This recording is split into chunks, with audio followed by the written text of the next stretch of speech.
StudioTsu and Vi Cosplay. Warm round of applause, please.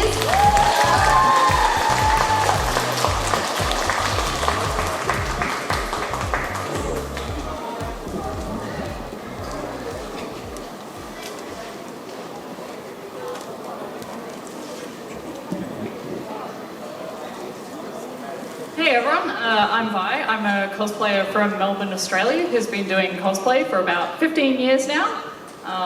Yeah, I've been making my costumes the whole time that I've been cosplaying, and yeah, I'm very happy to be here in New Zealand this weekend. And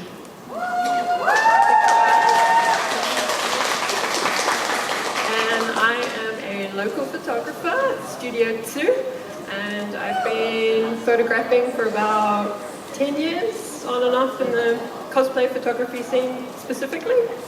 So thank you, Overload, for having us together. We're very excited to share our adventures, and we hope you'll learn something.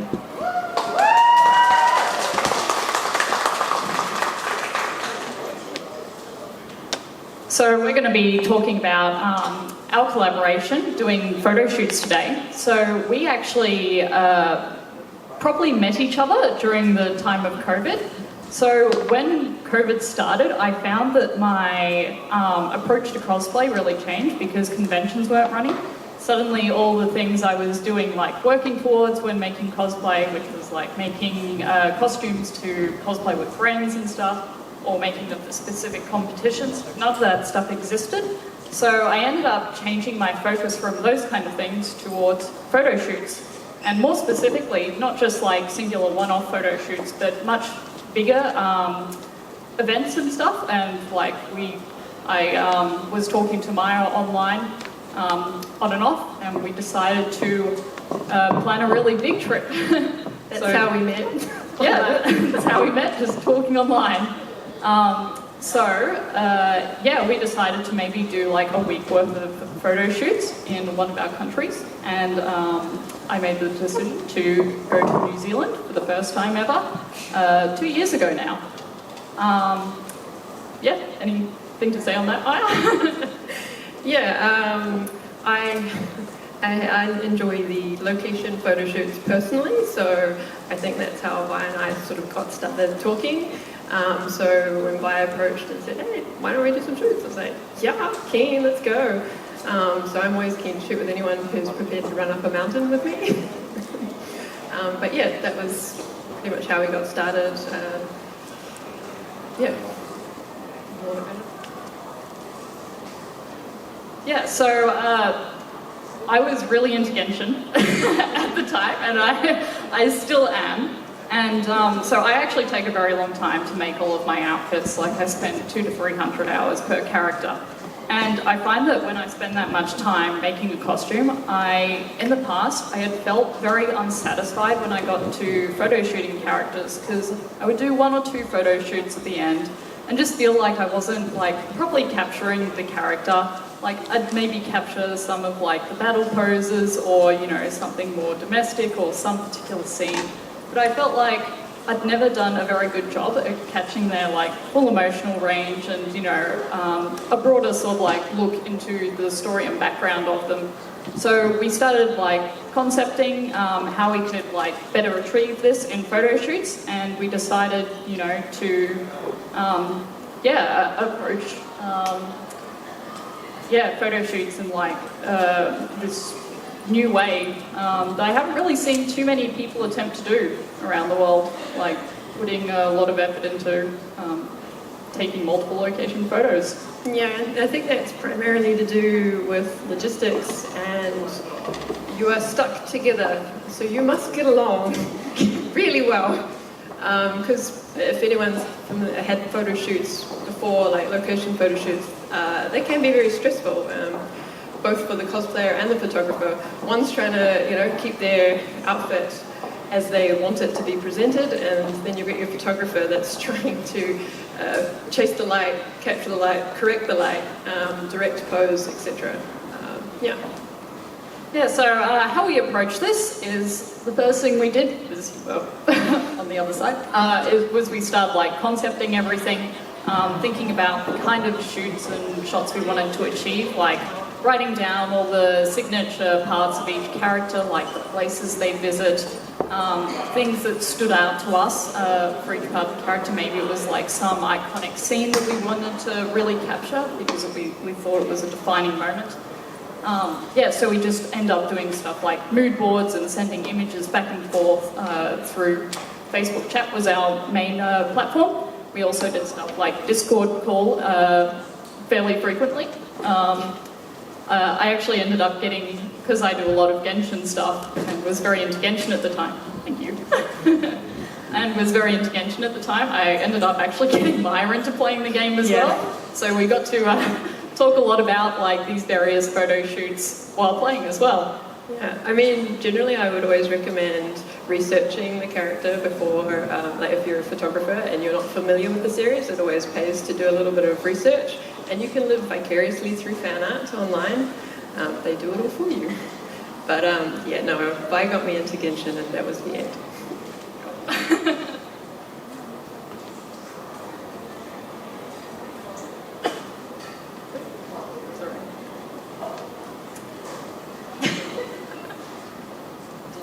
Okay, yeah, so one of the first aspects we look into is like the characterization and posing for our shots. Like we get a lot of image references to better understand the kind of like body language and personality of the character, and especially when we're doing these really big photo shoots. So by the end of these big trips, we end up with something like 80 to 100 photos per character. That's only the edited ones as well. So I have to be extremely familiar with how to do all the posing and have a very good understanding of each character, because I needed to have 80 to 100 different poses, which is, it's a time. So I find that, yeah, doing a lot of research into the characters and kind of getting a feel for how they would react in certain situations is what gives me the best direction for posing. So I don't necessarily go to Google Images and find 80 to 100 poses or whatever, because it's not going to happen. That much stuff does not exist. Think about more getting into character for photo shoots, and you're like, you know, how would this character react if, you know, they encountered this object? Think about how, you know, you would react in each of the locations you're in, like, maybe if you're doing a photo shoot at home where you're eating, you know, how would they go about eating that certain thing? Or, if they were in an environment, how would they interact? Are they like a curious kind of character who would like go look at things closely, pick them up? I find that, you know, having that kind of understanding of characters will really help you with like direction and posing. Yeah, what Vi was saying about you don't have to exact the image. Remember, your resource material is highly exaggerated and not really possible for most of the time without a lot of Photoshop. So getting the general vibe for what you want to bring to life, then you can start to work from there. And I'll find as a photographer I'm a bit trigger happy, so I'll take lots of photos, especially since it's just Vi and myself out there most of the times, so I don't have an assistant quite often. So I try to get as many photos as possible, and you know, if something isn't quite right, I can patch it up, fix it with another photo. But with the poses, I will try and come up with prompts myself, like just general guidelines, what I was saying about how would they react in this situation. Go over there, touch that thing. Yeah, I have to interpret how to, you know, do that thing that Myra's just told me. I'm like, okay, I guess I'll like, you know, curiously bend down or something because the character's curious. Yeah, and while Vi's doing that, or I'll give fake prompts just to get a relaxed reaction while you're actually moving into a pose or what you think your pose is going to be. 9 times out of 10, that in between the A to B, start to finish, is actually where the little magic happens, where you're slightly more relaxed. So just always be prepared to have your photo taken. Yeah, and again with like being in character with what Maya just said, if you're always kind of in that headspace of the character, you can get those in-between shots as well, where you're not kind of like forcing poses. If you're, you know, a happy character who's kind of, you know, being jolly around the shoot, then yeah, you can get some extra photos just like that. And as you said, it's like those ones usually have a little bit more movement because you're moving into a pose or something. And yeah, they look very natural. So we do a lot of referencing and researching into all the backgrounds and stuff in particular as well. So in Genshin, I'm going to be saying Genshin a lot in this, I feel. They have different regions in the game. So Mondstadt is like based on Germany, has very specific architecture. Liyue is like the Chinese region of the game, and Inazuma is like Japanese. So they all have very distinctive, like, you know, plants in each region that, you know, you would be able to find in the real world as well to a certain extent. Certain extent of, you know, these are still fantasy games, but you can work some ways to push it a little more in the, like, fantasy direction. But yeah, we do a lot of research and think about these things. So I've found that of the photo shoot trips I've done, which is 2 in New Zealand and 1 in Australia, I kind of prefer New Zealand in general because Australia has very distinctive trees that just look very Australian. All these I would argue so does New Zealand. First of those damn cabbage trees. Yeah, I think I just find, yeah, the stuff in Australia is just so distinct to our country that it stands out to me like a sore thumb. But yeah, maybe mine is right in that being in New Zealand stands out to New Zealanders as well.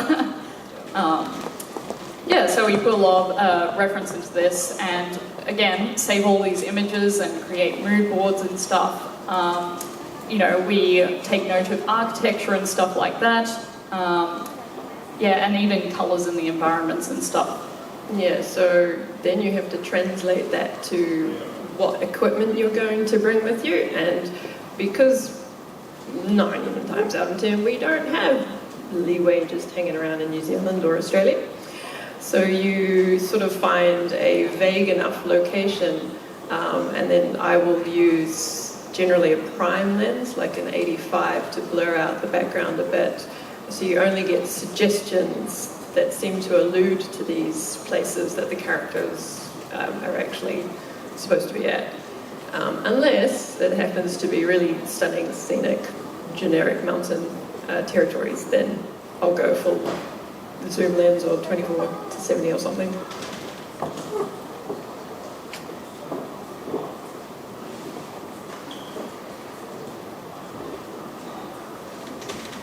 So, yes. Lots of research into locations. We always try to get far more than we end up finally going with because it's good to have options. What I personally do is I just go to Google Maps and look at all the sort of like bookmark locations on, not my bookmarks, but what other people have bookmarked as an interesting location on Google Maps and kind of click through them, you know, have a look at the photos people have taken and tagged of those locations and get a general feel for it. So the other thing you can do is like go around asking your friends and that if they're local. Works in some cases, but I find that usually people are just as clueless as I am for the most part. The best suggestions I usually get for locations are from people who I don't know at all. So I'll be talking to the person at the supermarket serving me, hey, do you know any places like this? Or maybe my co-workers, you know, who've been on, you know, holidays overseas and stuff. Yeah, like the more broad background people you ask, generally the more interesting suggestions you'll get. And I'll also show photos from, like, screenshots and photos from the game just to give them a better visual example of what I'm after. Because sometimes it can be a little difficult to describe these places. Yeah. Yeah, I'm pretty much the same. I also recommend befriending a lot of hikers. A lot of my friends seem to do a lot of hiking and adventuring, and I'm forever hitting them up, so send me photos whenever they go away. Yeah, same with my work colleagues. They know I'm notorious for just asking for photos where they went and seeing if it would work, or I'll send them photos, and if they've gone to a location, I'll say, did you see anything, you know, rock formations kind of similar to this?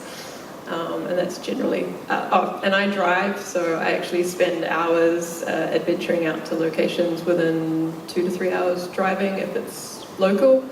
Otherwise, if it's overseas, like Australia, I have to rely on Google Images as well. So I also find the biggest benefit of asking someone who's already been to these places is that they'll know specific spots within the location, which is usually like the biggest struggle once you actually get there, figuring out where those like key spots are that are very like flattering to the cosplayer, and you know, getting like a good background in the shot, because sometimes it's like you just need to find like a good balance. You don't want too much or too little. So it can be a bit of a struggle to work that out. So if someone can direct you a bit better, like before you get there, then that's amazing. So I go on Google and I search by different categories usually. So my favourite ones are looking at like tourist attractions and scenic spots, and like the natural kind of categories like parks and historical landmarks. Like you can see that each location on Google has like a little subtitle underneath it, and if you end up clicking those subtitles in that approximate area, it will pop up with all the ones that have that like category with them. So it's like a quick find kind of like cheat that I've done.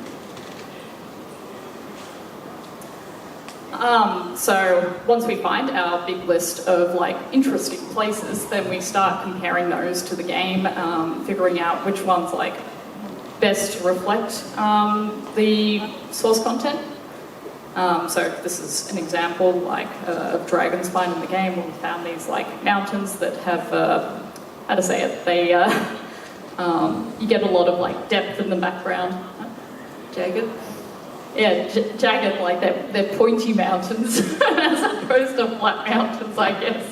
And yeah, we saw in a lot of the photos for this location that because they're like, you know, more rugged, they get like the snow like capping them as well, which was quite distinctive to the game. You don't want something that's like all, you know, a flat blanket of snow. So sort of like picking up on those small things can really make the difference of, you know, how well like something translates in a photo to being from a game or anime. Yeah, consider your seasons when you're doing your research. So like this location, for example, Mountain Valleys, I actually took note of autumn, summer, spring, winter. So this is like late. No, it was early winter. So we could get a little bit more yellow in there.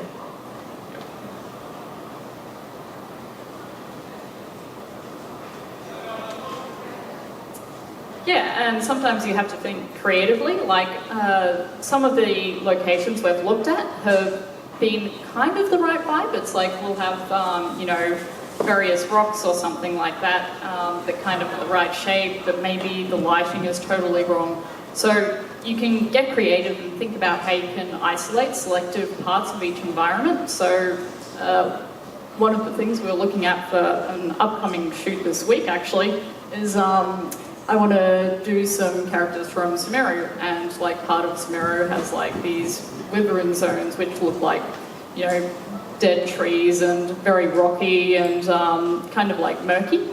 So I found this location on Google, which obviously does not look like that. And I was like, oh, but what if we went there at nighttime, you know, and maybe use like lights to just highlight specific parts and, you know, really bring out the few colours that you can see in the game.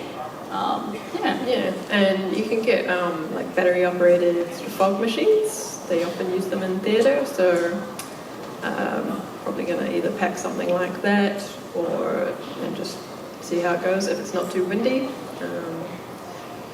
If it's not an appropriate location to bring something like that, don't. But yeah, be considerate of your locations, please. So here's an example of the in-game reference, left side, and the location that we ended up seeing on Google Maps when we searched it, and the final photo we actually took. So if you want to talk about how you did that. Unfortunately, it started raining a lot.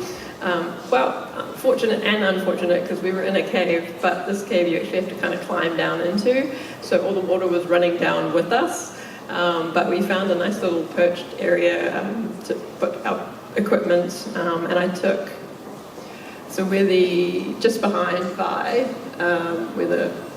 what's the one that hangs down called? Stalactite. Stalactite? Because it hangs on tight. Yeah, there we go.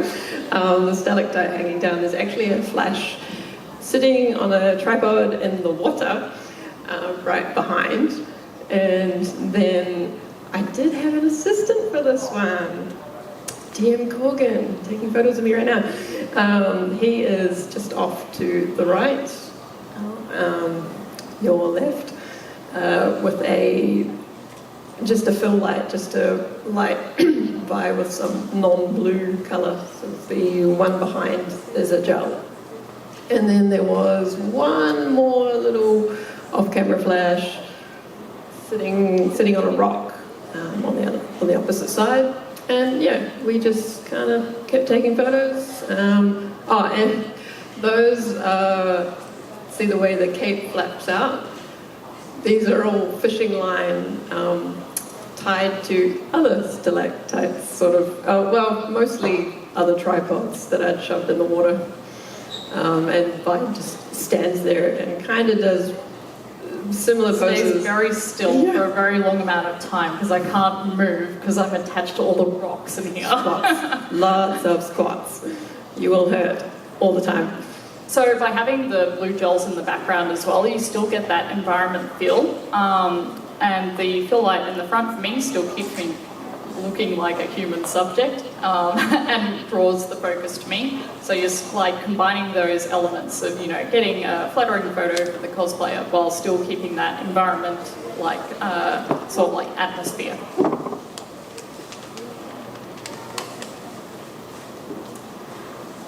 So when we go to all of these locations, we obviously have to do a lot of research into whether we can actually go to them and the conditions of going to them as well. So a lot of the indoor shoots we do, we have to contact them, of course. First thing you have to do is either call them up or email them, figure out, if they have any fees associated with you going to take photos, and just their general overall attitude to whether this would even be okay. Yeah, let them know all the information in the email. Just get straight to the point. Say what you're doing, whether it's commercial or hobby, and then give an example of your work. And just ask the questions. Don't just say, "Can I have a photo shoot here?" And that's not helpful for them, and you're just wasting their time. But yeah, if you just offer up that information, it lets them decide yes or no, or whether they want to charge you. Especially as cosplayers, a lot of these places the kind of general inquiries they would be getting for photo shoots are going to be commercial things. So you really want to specify that you are an individual and what the end result, the Outcome? Yeah, not the outcome, but like what the photos are intended for at the very end, whether they're just going to be, like fun photos for social media, stuff along those lines, because the venues will have very different rules depending on what context the photos are being used in. Just open up. There's the gun. So one of my general pieces of advice would be going at off-peak times, just so you're not getting in the way of anyone else, because, it's a two-way thing. It's like you don't want to get in the way of anyone else, and you don't want them in your photos either. You don't want to be constantly waiting for people to move out, and it's also awkward for other people at the convention, the venues, if they're having to wait, because it's kind of that feeling where you see someone taking a photo and you're like, oh, I'll be polite and just wait for them, but in reality, as a cosplayer, you're probably going to be standing there an hour or two, and it's like this awkward kind of making eye contact with people, being like, no, you go, and they're like, no, you just take the photo, and it's like, you can deal without that. No one needs that. And just think of the stress. Do you really want a photo shoot on a public holiday when everybody is going to be out.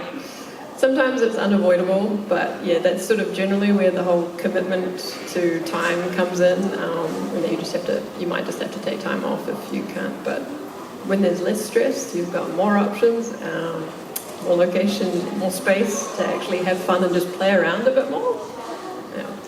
So when we're planning these trips, over 2 weeks, we have the flexibility to allow us to, choose to go to, maybe the the building locations on, the least busy time of the week, and we'll specifically prioritize, those ones being at certain times, just so we have the greatest chance of getting a good photo from those. Yeah. We do a lot of planning, a lot of planning for all of these, and first thing we do is just create a rough plan of what we'd approximately want to do in each place. But as we progress over time and do more research into each part, like accommodation, the cheapest flights and all of that as well, start figuring out, maybe I want to wear 4 different costumes in this one place or something, and that's not very practical for whichever reason. You start moving various things around and getting a better idea of how those all work. I guess when we plan, we kind of figure out an approximate time we want to spend in each location. We figure out travel times to and from each place, and factor those into our schedule as well. So when we're writing down a schedule, we'll say it'll take 6 hours to get from this place to this place. So that's this part of the day written off, but we could still do a night photo shoot, potentially on that day. So we put a lot of thought into just thinking of the logistics of it all. Yeah, and that's what will help you decide what equipment is right. And if you can, you'll see some of those Google photos of neat shots, but they're a 4-hour hike up a hill. We may want to commit to that, but I'm going to, as the photographer, going to have to pack light because the cosplayers generally got to carry themselves. So just, keep considering your equipment. If you're going to end up walking back across a farm after sunset, you want to be able to see where you're going. Yeah, and as a cosplayer, I also think about whether I'll need to wear something else to the photo shoot. Do I need an extra pair of shoes? Do I need bags to carry my armour? Because there is no way I'm walking half an hour in a full set of armour or something like that. When I cosplayed Daneslave, which has all this leg armour and stuff, and I wear platform shoes that are 15 centimetres. I most definitely brought different shoes. We did a huge trek across these steep sand hills and stuff, and I just had to wear special shoes for that. I think Maya really struggled getting up all that stuff with her camera equipment. Has anyone ever tried to go up a vertical soft sand hill like this with about 10 kgs, 20 kgs of camera stuff and cosplay? But yeah, also I had to learn in great detail the right order and how to assemble the armour on, say, Daneslave, for example. So not only was Maya doing all the shoot setup and stuff, she was also helping me, because once we get to location, I don't have a mirror or anything to do all the final adjustments of my outfit. So, the first few times we stuffed up a bit. No matter how well I can describe stuff, it's very hard to get that across in words to someone else. So we found that, doing a few run-throughs at our Airbnbs and hotels, of how to put stuff on, and I was in front of the mirror and Mike was helping me, and I could point out certain things in order, and also the order of putting on things to make it more efficient. I found that really helped us once we actually got to locations and made sure that my costume was all sitting right for the photos, because if you spend that long getting out there and doing all this stuff, you want to make sure it's perfect, because there is nothing more sad than getting back from one of these trips and realizing, oh, this thing isn't connected to this thing, and it's hanging off randomly. The zip isn't done up. Oops. Sometimes it's fixable by Photoshop, and most of the time it's just more effort than it's worth, and we just end up going to do it. It's not always perfect, but try and make the most of it.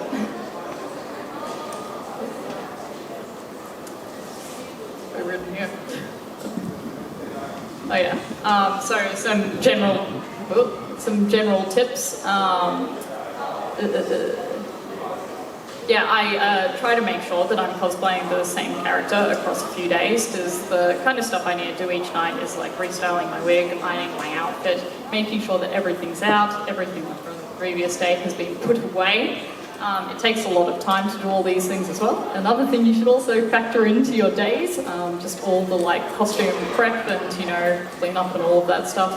So I try to group stuff in a way that makes sense. I've also found that like I like alternating characters each day, just so I don't get too sick of a character. I don't want to be D-Luke for 7 days in a row. It's a bit like, I don't know, it's a bit draining on me. But I also don't want to swap into multiple outfits a day, because that tires me out in other ways. I know Americans are used to doing that for cons, having 3 to 4 different outfits, but that ain't me. And the other benefit of staying in the same location for longer is that you can save a fair bit of money as well when you're doing these trips, because you can go to the supermarket instead of having to eat out every night.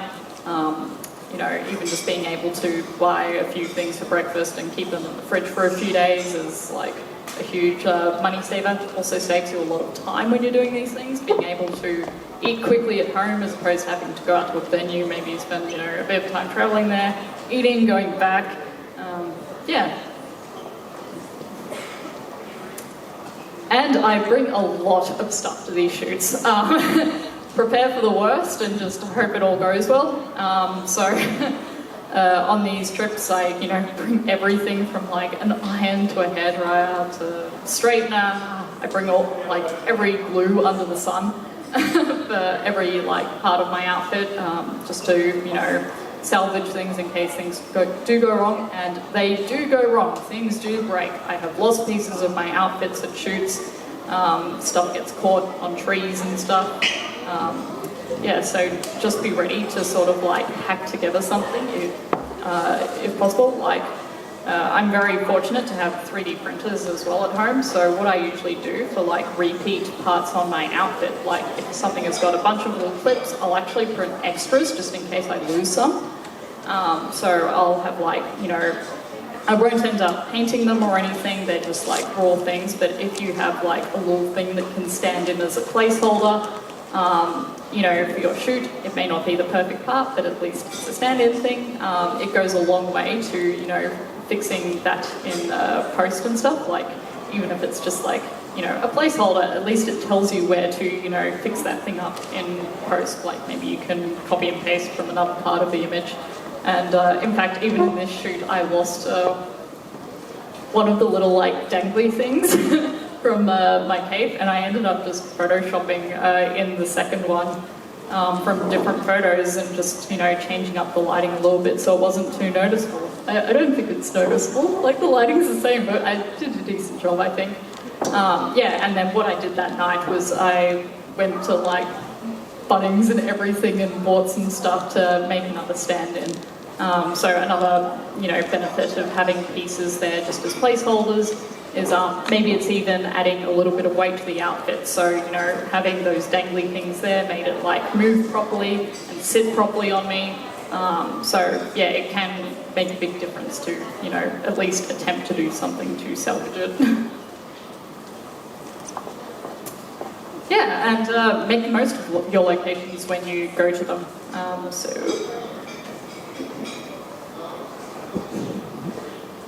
We go to like all different parts of the locations we're in, just try and get like a range of different photos. I really like getting, you know, both close-ups and far-away shots. I don't necessarily want my face in every photo, you know.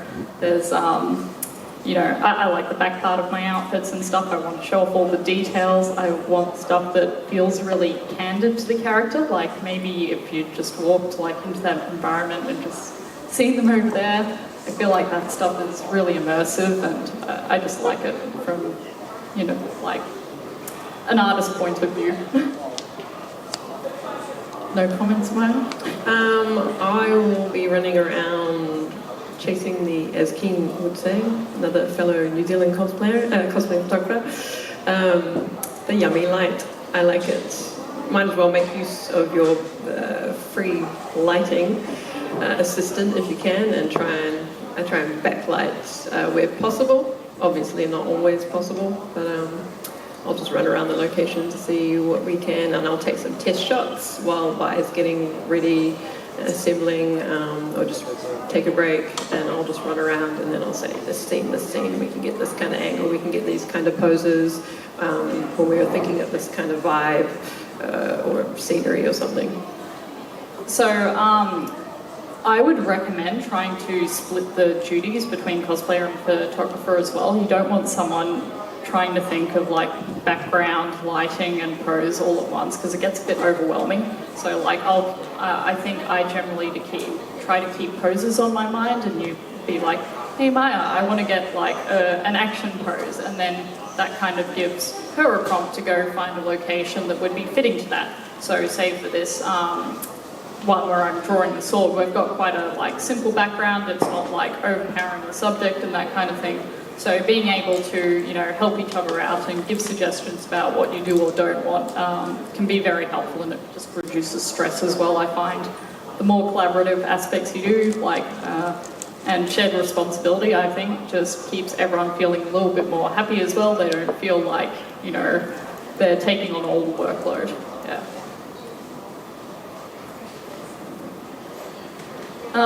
And going back to what StudioTsu said, you can go to locations at different times of the year and they can look completely different.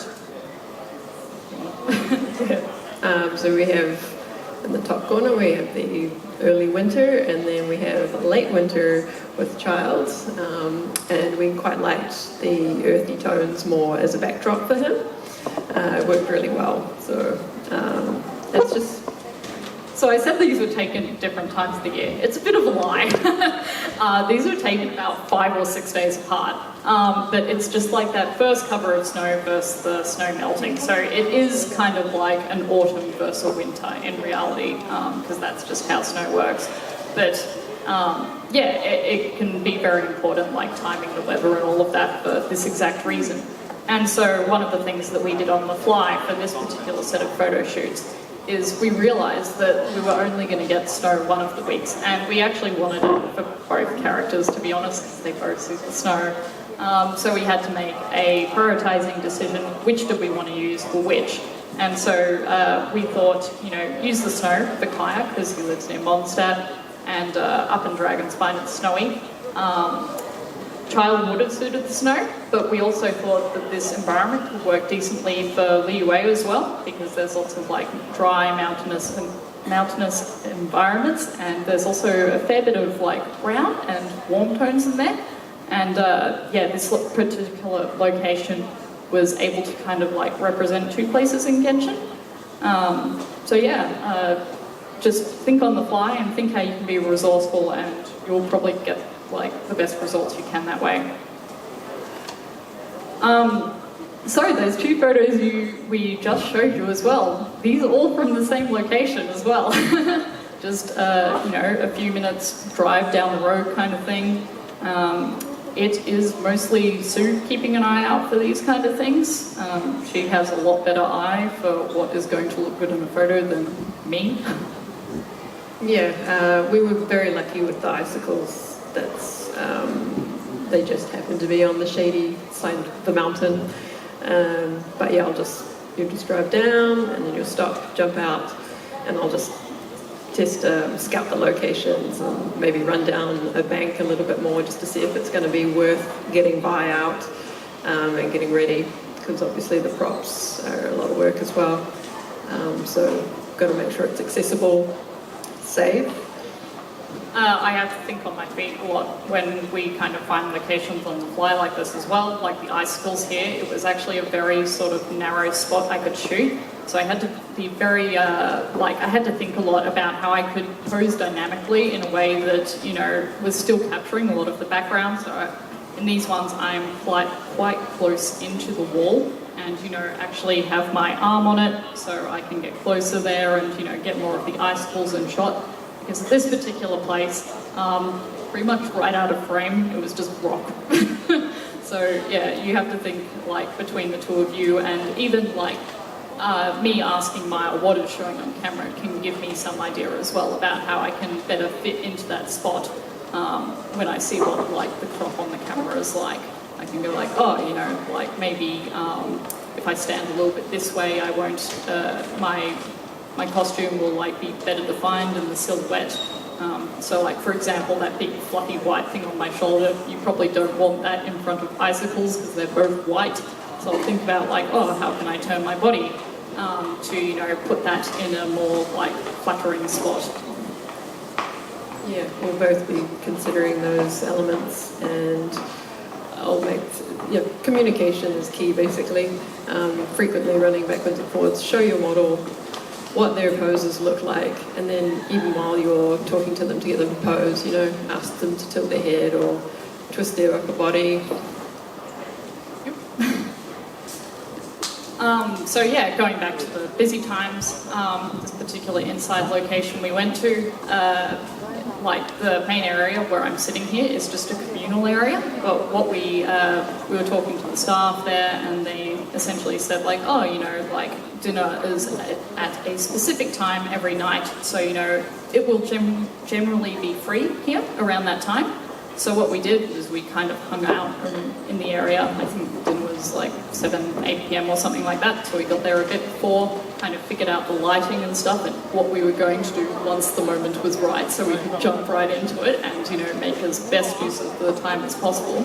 And yeah, at that time, everyone started slowly filtering into the dining area, and we went. Yeah, Maya did a mad rush to set up lights around here. Yeah, for this one I was considerate of the space, obviously, because it is shared, and I didn't want to disrupt their business. Not that there was anyone out there, but I just used an LED light for this, and the backlight was basically from the fire, but the gentleman that was basically the bartender, he stoked the fire for us, which was very kind of him. Yeah, so like there's a benefit to telling, you know, people who work there like what you want to do, because they'll be quite nice and even assist you. Like they went and put extra wood on the fire and stuff just for us because they knew we were going to be posing in front of the fire.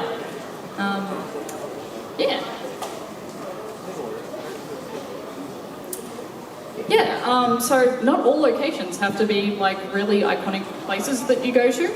So when we were driving around one of the places in Australia during the day, I kind of noticed that, both of us noticed, I can't remember anymore, that there was a lake, and as you got closer to the lake, all of the various like flora and plants were changing.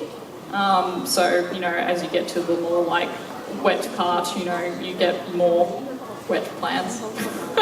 And further away you got like drier looking plants, so you can see in these photos that we had these like little fuzzy things, and we made the connection that this actually looked like, you know, maybe with lighting, that this could look like one of the fantasy environments of the game. Yeah, I knew because it was such a vast space that was just going to be, at night time, the black was going to be just a void above the lake, so that would really make vibe pop.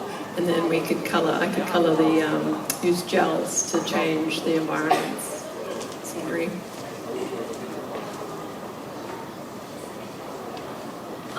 Yeah, so as we said, in basic environments, you know, minimal can sometimes look best, and it can be the elements that you introduce that really give it like that wow factor. So maybe if you want to talk through this one, because this was completely Maya's idea. No, I'm resourceful.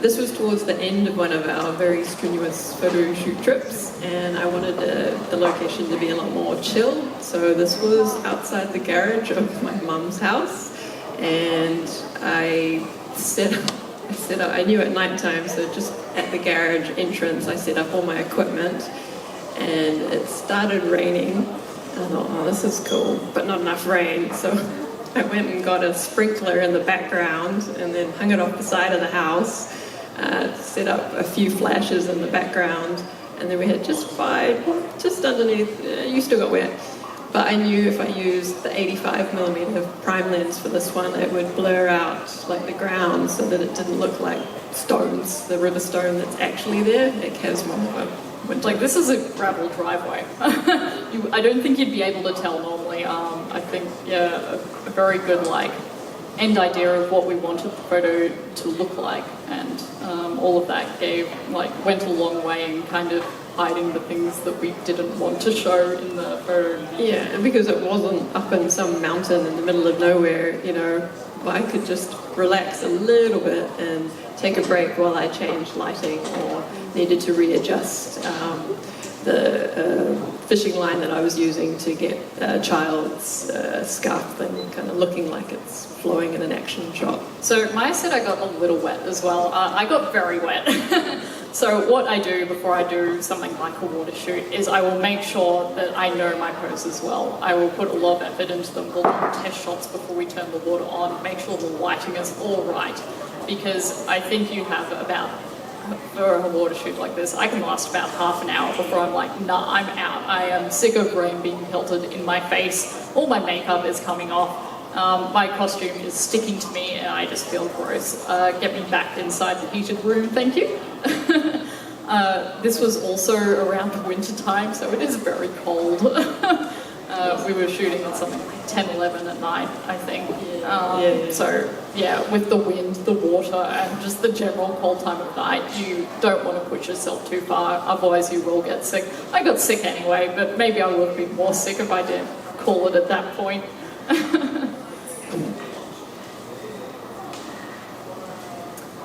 I also put a lot of thought into whether you can get like additional photos at each place, so I put a lot of research into like the various Airbnbs and hotels we go to, you know, see if they have any iconic furniture that would also work in the game. So I'm like, oh, this Airbnb has a nice like couch, this one has a nice kitchen, we can put a light behind those like stained glass windows or something and, you know, make it a bit more interesting.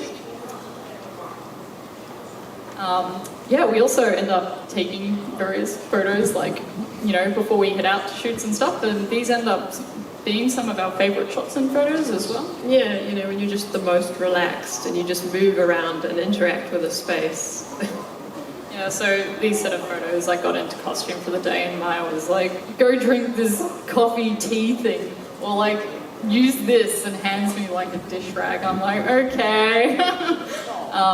Yeah, but, you know, if you're both willing to sort of like go that extra mile for cosplay and, you know, be a little bit silly and stuff, you can get some cool shots even though they're like a bit out of character, but they're also in character. I don't know. But they're very fun doing these kind of things, and I think they're some of the most satisfying shots to see in, when you go to review photos as well. It's like those funny memories, and it's not just all serious things that you're looking at. Yeah, and I even ask my friends to take dumb photos of me because I think they're funny. And people online really relate to meme stuff and just suffering photos in general. Yeah, they're some of my favourite as well. I think they're also the ones that go the most viral if you're really into the social media side of things. So yeah, make sure to take those like shots. I think when it comes to meme shots and stuff as well, I actually like taking them on my phone because they look a bit like, they just look a bit shitty. And it kind of adds to the overall vibe of how chaotic it is. So you can take both like professional photos and, you know, phone photos, and they each have their own, you know, unique kind of vibe to them. Yeah, and just enjoy your time while you're doing all these things, because it's not just a photo shoot. In my opinion, it's like, you know, an experience, and it's like, you know, it's like a holiday to me. Like, I enjoy myself while I'm there. Taking photos while I'm in cosplay actually lets me fully appreciate the places I'm visiting, and it creates memories as well. So yeah, it's not just like work for me, it's, you know, a really fun time that I get to spend with friends. So yeah, choosing, you know, a photographer and assistants who you really get along with really goes a long way into creating like a good memory and a good vibe for the time you're spending there. Yeah, definitely all about the experience. Do you want to answer some quick questions? Yeah, Anyone got a few minutes, I think. Do you want to do this? Does anyone want to ask questions? Yeah, someone. We've got a mic coming. plans for content region? Maybe once we get some character references and good references of the environment, we'll start planning. I think we generally like to wait until a lot of content has come out and we fully understand stuff before we get too, far into things, because these trips can cost a lot of money, to be honest. So we want to make sure our money is well spent and we're getting what we want out of it. All the best. Thank you. Anyone else have a question? When you're initially scouting for a location, are there any specific things you look for, like looking at reviews of like the hiking trails and things like that, for like accessibility for some areas, or just like photos on Google Images and things like that for how it might look when you're there? Yeah, generally distance is my number one that I've got to get Distance by between where the car is to where the location might be. Where's the car park and how far do I have to walk? So a lot of these locations we've shown are only like 50 or 100 metres from where we're parked, to be honest. The closer the better. I really hate going far, especially when we're in winter and stuff and it is like, 0 degrees outside. Sometimes it's like you want to be in and out as quick as you can. We have done a few shoots where we have walked a longer distance and it has been a very suffering time. When we walked to like sand dunes in Australia, it was a half-hour walk each way. We went to a sun shoot photo shoot, and that meant we were walking back in the pitch black in this like middle of nowhere in Australia, which was a bit scary. Also carrying all our equipment in cosplay, it's also scary walking back at night for long distances because if you drop something, it is gone. Good luck getting that thing back ever again. Yeah. Thank you. There's a spin up the back. What are some of the most common myths or traps that you see newer amateur cosplayers fall into? Let Maya answer this one. I can't really answer this one, Maya. Coming to a photo shoot and pulling a wig out of the bag, unstyled. Not being prepared the night before, so getting your cosplay out, ironing or steaming it in preparation would be helpful, thank you. And also making sure all your pieces are there. Setting your alarms to get up in the morning is also very helpful. Do not be late. I think one of the most important things you can do as a cosplayer is just have fallbacks in case something does break. Bring safety pins, bring some thread if you need to have something dangle or whatever. Just have some solution to, worst case scenario things because, stuff does break and, being able to, words, fix that as best as you can is like what I'd recommend, because I never used to bring like hairspray or, even bobby pins and stuff because your hair is like sticking out in some direction. Like it's the small things that go a long way. And again, like band-aids and stuff, if you end up getting blisters, it can turn from, something that is not so bad into something that is really painful by the end of the shoot. Bring painkillers, headache, all of that kind of things. The more you can sort of like account for problems that may occur, the better time you'll have. Anyone else with a question? Yep, the front. What's the average cost of the shoot?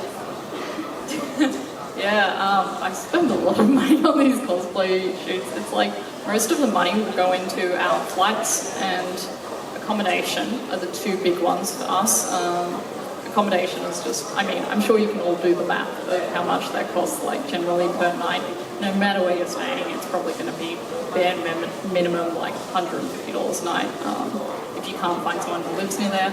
I think for these trips, I end up spending about $5,000 each time, to be honest. I'm very lucky that I'm an adult and have been working full-time for quite a while now, so I have a lot of money to do that.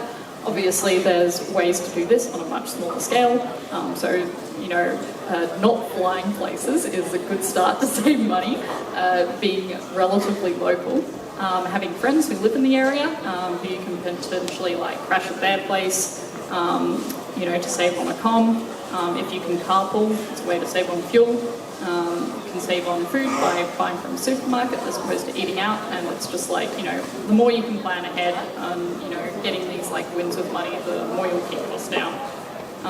Generally, like going to locations, I haven't spent more than a few $100s like renting out a place. It's usually when you get like the services of other people, like you need a tour guide or something like that to take you up. So like when we're in those mountains, we had a tour guide like driving us up in a 4-wheel drive because it is not safe to go up there in a standard car. So we have to set aside money to like pay someone to do that kind of thing. Yeah. Unfortunately, that's all we have time for. But thank you everybody for coming. If you do have any further questions, feel free to come up to Vi or myself. We're not scary people, sorry. Yeah, I have a booth downstairs where I'm happy to talk to anyone who has like specific questions. Generally, we're also happy to answer stuff online if you want to DM us on like Instagram, Facebook, or Twitter. StudioTsu is Maya's handle, and I am Vicos on every bit of social media. We do our best to respond. Sometimes stuff goes under the radar, but yeah, if it's genuine questions, we will, you know, do our best to help. Yeah. Thank you very much. Thank you.